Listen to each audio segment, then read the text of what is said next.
दोस्तों, यह कहानी अनुभवों, आदतों और विश्वासों के बारे में है, तो कहानी को पूरा सुनकर जाना। गांव से शहर मछली बेचने आई एक औरत अपनी मछलियां बेचकर घर लौट रही थी। तभी बाजार में उसकी नज़र अपनी बचपन की सहेली पर पड़ी, जो अब फूल बेचने का काम करती थी। सालों बाद दोनों सहेलियां मिलकर खुशी से भर उठी।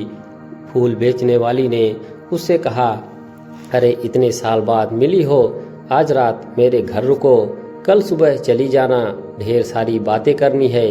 मछली बेचने वाली औरत खुशी खुशी उसकी बात मान गई और उसके साथ उसके घर चली गई।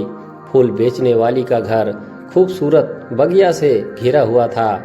उसने अपनी सहेली की दिल खोलकर खातिरदारी की। जब सोने का वक्त आया तो फूल बेचने वाली बाहर गई, बगिया से ताजे खिले फूलों की झोली भरकर लाई और उनकी खुशबू से सहेली का बिस्तर सजाया। कुछ देर बाद फूल बेचने वाली को महसूस हुआ कि मछली बेचने वाली औरत बार बार करवटें बदल रही है, जैसे उसे नींद नहीं आ रही हो।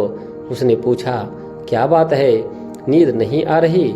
मछली बेचने वाली औरत ने थोड़ा संकोच करते हुए कहा, माफ करना, लेकिन ये फूल यहाँ से हटा दो और मेरी मछलियों वाली टोकरी जो मैंने साथ लाई थी, उस पर थोड़ा पानी छिड़क कर मेरे पास रख दो।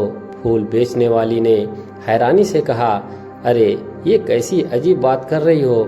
मछली बेचने वाली ने हल्के से मुस्कुराते हुए जवाब दिया, अजीब नहीं, बस ये है कि मैं तो मछलियों की गंध की आदी हूँ। मुझे उसकी ही खुशबू अच्छी लगती है। ये फूलों की महक मेरे लिए अजीब है।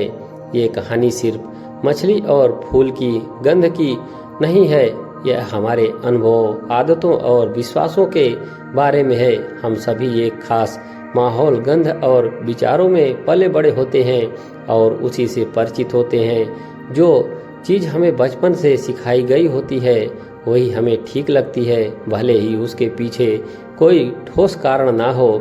हमसे कई बार लोग पुराने विचारों और परंपराओं से चिपके रहते हैं। अगर कोई नए तरीके से बात करे, नए शब्दों में कोई सत्य को समझाने की कोशिश करे, तो लोग असहज महसूस करने लगते हैं। उनकी आदतें उन्हें उस पुराने ढर्रे में बांधे रखती है।